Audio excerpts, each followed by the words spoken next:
Pues con este concierto de sonidos de tierra, que estamos aquí reunidos como en una familia, todos músicos, empezamos y terminamos, hemos empezado los conciertos de la peluquería expotemática y ha sido una experiencia la cual me gustaría transmitir a todos vosotros para que lo disfrutéis.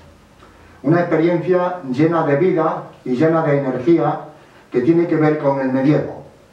Situaros, si queréis, en el siglo XII, si queréis en el XIV, si queréis en el XVII. Estamos hablando de una música amplia en el cual habéis notado y habéis percibido unas estructuras, unos registros musicales que no son habituales en el siglo XXI.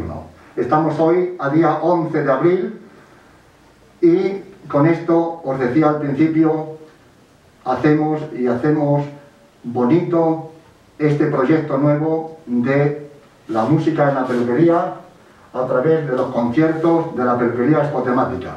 Como veis, esto es una peluquería donde todos los días se corta el pelo, donde todos los días se hacen servicios de peluquería y hoy se ha convertido en un plató, se ha convertido en un escenario donde con sonidos de tierra hemos disfrutado de ello.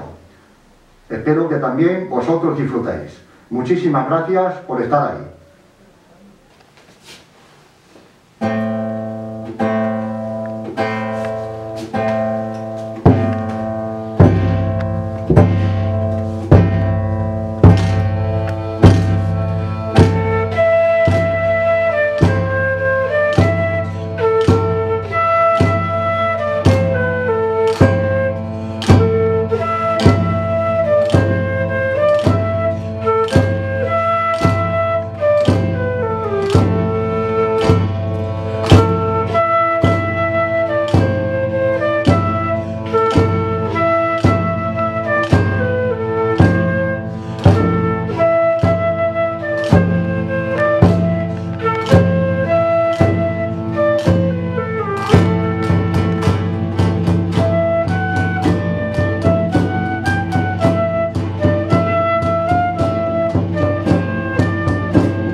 De Antonio Vivaldi, el concierto para dos mandolinas.